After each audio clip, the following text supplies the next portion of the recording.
Assalamualaikum warahmatullahi wabarakatuh. Selamat pagi anak-anak. Di sini kita berjumpa lagi di kelas 6C. Di sini kita sudah memasuki tema 2, tema 1 pembelajaran 3. Baiklah, sebelumnya di sini mungkin ada yang sudah kenal dengan Ibu dan ada yang belum. Di sini Ibu akan memperkenalkan diri kembali.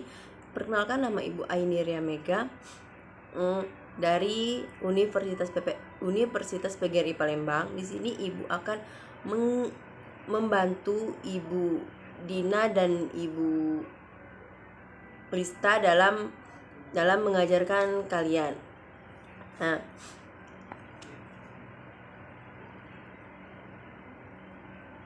di pembelajaran sebelumnya kita telah belajar tentang jenis penyesuaian tumbuhan terhadap berbagai lingkungan. Nah, baiklah, sekarang kita akan membahas tentang ciri khusus perlindungan diri dari pemangsa. Ciri-ciri khusus tumbuhan untuk melindungi diri, yang pertama yaitu memiliki duri. Contohnya yaitu pada tumbuhan mawar, kaktus, salak, dan lain-lain. Yang kedua, memiliki rambut-rambut halus. Contohnya di sini bambu, jagung, dan tebu. Ciri yang ketiga yaitu daun yang tajam. Daun yang tajam di sini yaitu nanas dan kaktus. Yang keempat, menghasilkan getah. Contohnya yaitu sawo, pepaya, mangga, dan lain-lain. Yang kelima, menghasilkan racun.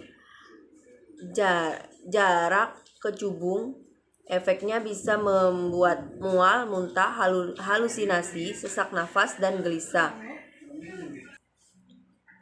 Di sini kita memasuki di Ayo Mengamati halaman 19. Nah, di situ ada teks bacaan untuk kalian mengumpulkan informasi sebanyak-banyaknya tentang tanaman dan habitatnya. Nah, di sini ada ciri-ciri khusus pada tanaman dan tumbuhan yang hidup pada tempat tertentu. Contohnya yaitu hidrofit.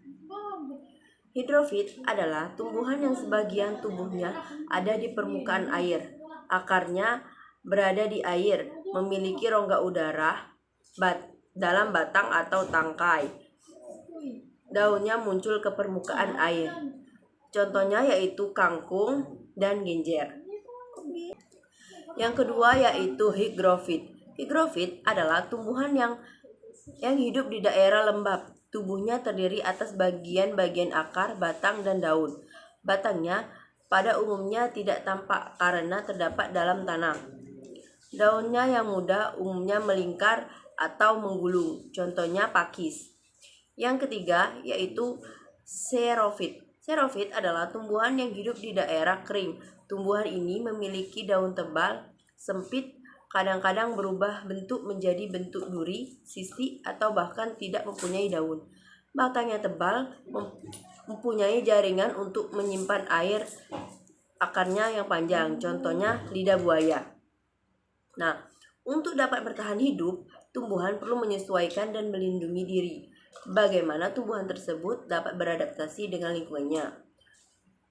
Nah, itu kalian diskusikan kepada teman kalian. Dan nanti kalian kumpulkan lewat WA group.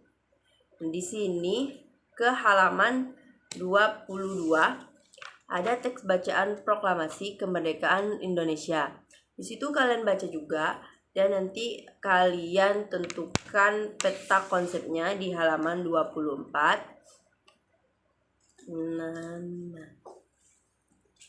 Sekarang kita lanjut ke pembelajaran keempat. Nah, di pembelajaran keempat tersebut ada teks bacaan persatuan. Nah, di situ kalian baca dan kalian tentukan peta konsep dan kalian isi di halaman 27 itu apa, mengapa, siapa, bagaimana, kapan, dan di mana kejadian pada persatuan yang ada di halaman 26 tersebut.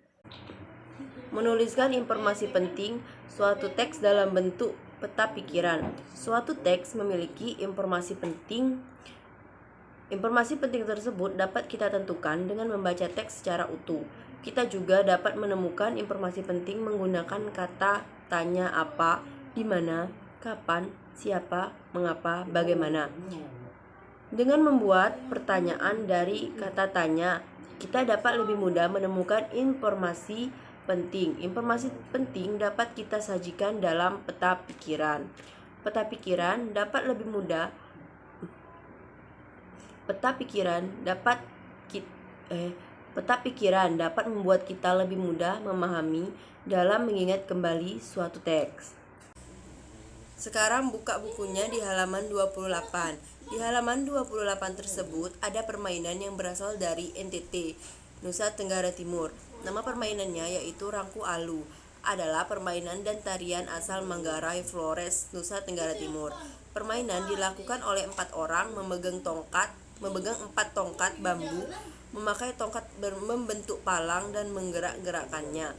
Sementara orang lainnya harus melompat-lompat di bagian celahnya agar tidak terjepit bambu.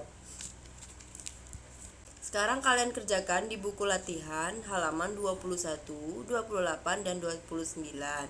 Dan kalian kumpulkan pada hari Senin di sekolah. Baiklah, mungkin itu saja yang dapat Ibu sampaikan.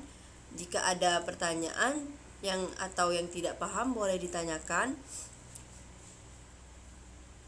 Ibu akhiri, wabillahi taufiq wal hidayah. Wassalamualaikum warahmatullahi wabarakatuh.